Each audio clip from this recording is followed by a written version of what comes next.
تو اب ہمارے ساتھ ہنا ہارون صاحبہ بھی موجود ہے اور انہیں کا بھی ان کا انتخاب بھی کسی کتاب میں سے ہے. ہنا صاحبہ سے درخواست ہے کہ وہ اپنا مائک انمیوٹ کر کے اگر جی میں اگر ویڈیو بھی سٹارٹ کرنا چاہوں تو کر سکتی ہوں. بالکل ضرور. ٹھیک ہے. میں نے کہا ذرا کتاب اور نثر پڑھنے کا مزہ تبھی آتا ہے کہ جب پڑھنے والا نظر بھی آئے. السلام علیکم. ایک سیکنڈ دیجیے کہ تھوڑی سی سیٹنگ اس کو ہم کر لیں گے. میرا دیکھتے جی جی ضرور ضرور ضرور کر لیں. ہو گئی سیٹنگ؟ ایک سیکنڈ دیجیے گا. جی جی کوئی کرنا چاہو. یہ جناب خوش آمدید ہنا صاحبہ. اچھا السلام علیکم. السلام علیکم. کیا حال چال سب کا؟ تو آپ اپنا انتخاب جو ہے پھر. اچھا اب مسئلہ یہ ہے کہ میں انتخابات تو بہت کر کے بیٹھی ہوئی تھی، بٹ یہ ہے کہ اتنا رضوان صاحب نے اتنی خوبصورتی سے پڑھا اور اتنا مزہ آیا کہ میں بھول بھال گئی کہ میں نے کیا نکالا ہوا ہے. تو بہت شکریہ رضوان صاحب، مزہ آ گیا. ویسے میں ابھی تک کتاب میں اتنی دور پہنچی نہیں ہوں، میں کوئی ابھی آدھے حصے سے بھی کچھ پہلے ہوں.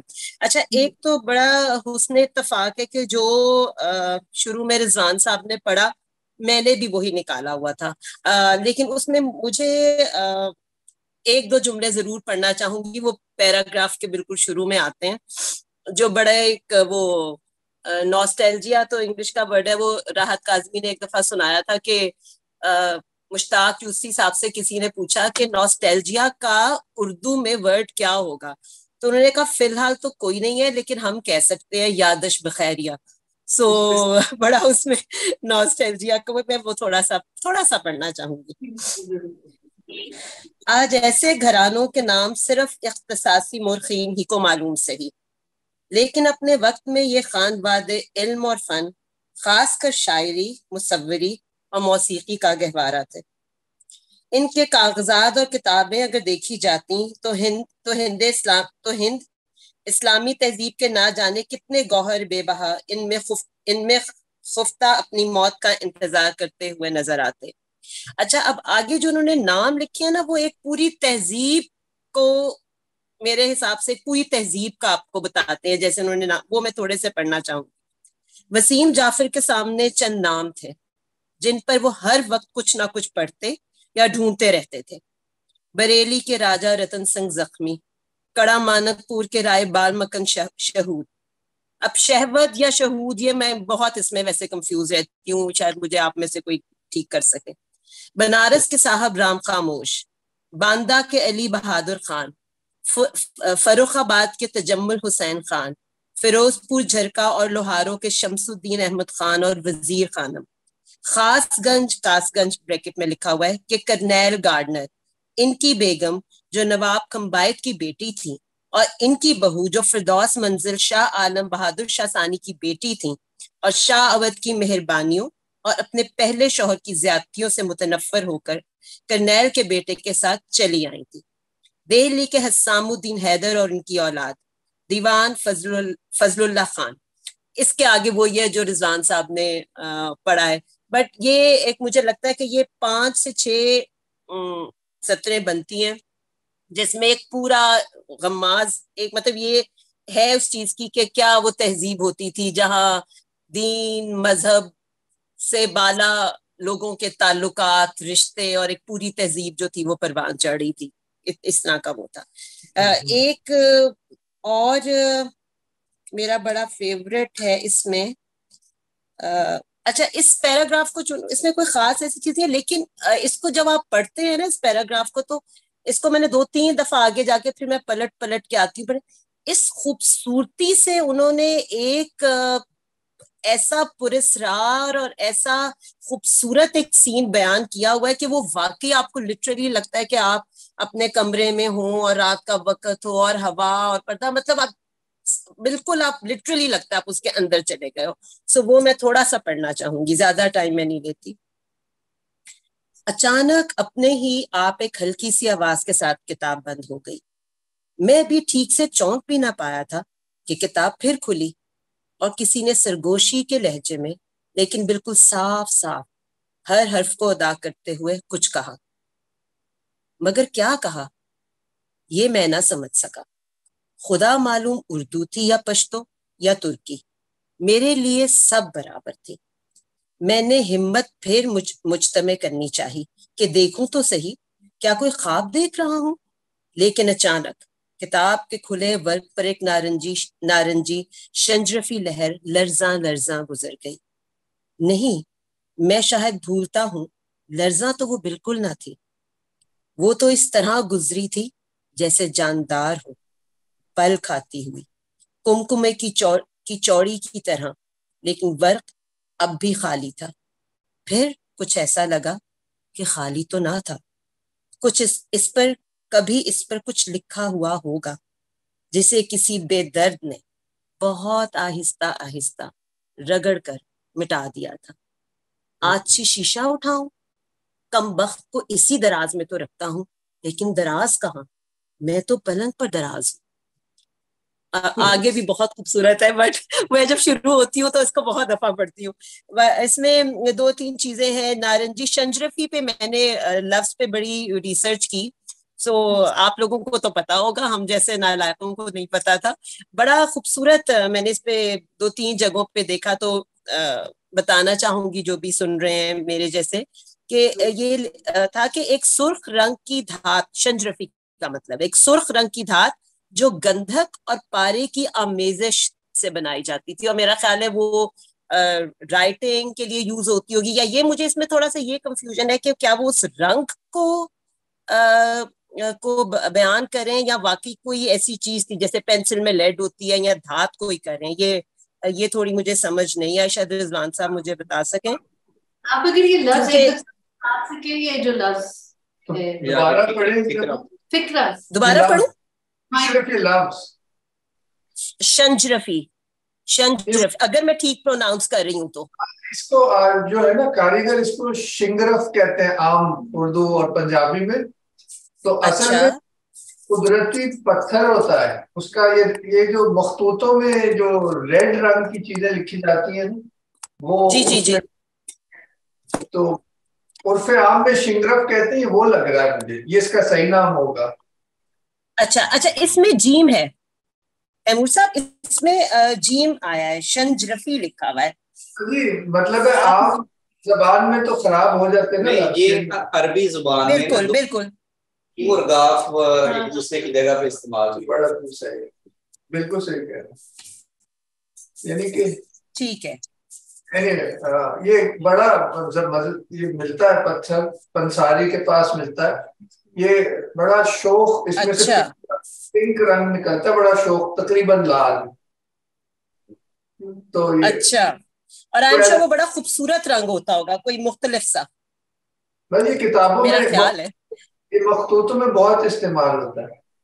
ٹھیک ہے، اچھا یہ مجھے آج اس کا جواب مل گیا کافی حد تک، ٹھیک، بہت شکریہ۔ میرا خیال ہے میری طرف سے کافی ہے، اتنا ٹائم بھی ہو گیا میرا خیال ہے۔ جی بہت خوبصورت آپ کا انتخاب تھا، سہیل صاحب کا بھی اور استاد جی استاد تیمور صاحب کا بھی۔ ایک لگتا ہے جیسے ٹائم سے نکل کے جو ہے نا کہیں اور جو ہے میرا کہیں اور آپ لوگوں نے مجھے یہ کتاب تو آپ کو واقعی کہیں اور لے بھی جاتی ہے، حالانکہ ہم جیسے نالائقوں کو تو لغت لے کے بیٹھنا پڑتا ہے، لیکن پھر بھی لے جاتی ہے، اس کی ہمت ہے، پھر بھی ہمیں لے جاتی ہے۔ اس کتاب کے سے روشناس کرانے کے لیے ایک 2 خوبصورت کتابیں جو ہیں، ایک ہم نے اگر آپ دیکھیں کہ ایک بہت فاصلہ ہے سب رسم میں اور آج کی کتاب میں، مگر دور ایک دونوں کی خاصیت ایک پرانے دور میں ہمیں تہذیب کے پاس جو ہے بالکل بات ہوئی ہے آج، تھوڑا جغرافیائی بھی تھا، وہ دکن کی ہے، صحیح بات، ایسے ہی بالکل انشاءاللہ۔ پھر اگلی نشست میں ملاقات ہوتی ہے، میں اس وقت نشست جو یوٹیوب کے ہے اس کے لیے پھر ختم کر رہی ہوں، اگر آپس میں ابھی یہیں آپ رہیے گا تو ٹھیک ہے۔ ابھی مانور صاحبہ بھی ہے، سیمی صاحبہ بھی ہے، تو یہ بات ہو رہی تھی کہ اچھی کتابیں آپ لوگوں نے روشناس کی ہے، میں چاہتی ہوں آپ لوگ ریڈنگ کریں، کتاب سلیکشن کریں کہ کس کا کہاں کہاں کیا انٹرسٹ ہے۔ ابھی ہمارے پاس نثر میں سے سفر نامے رہتے ہیں،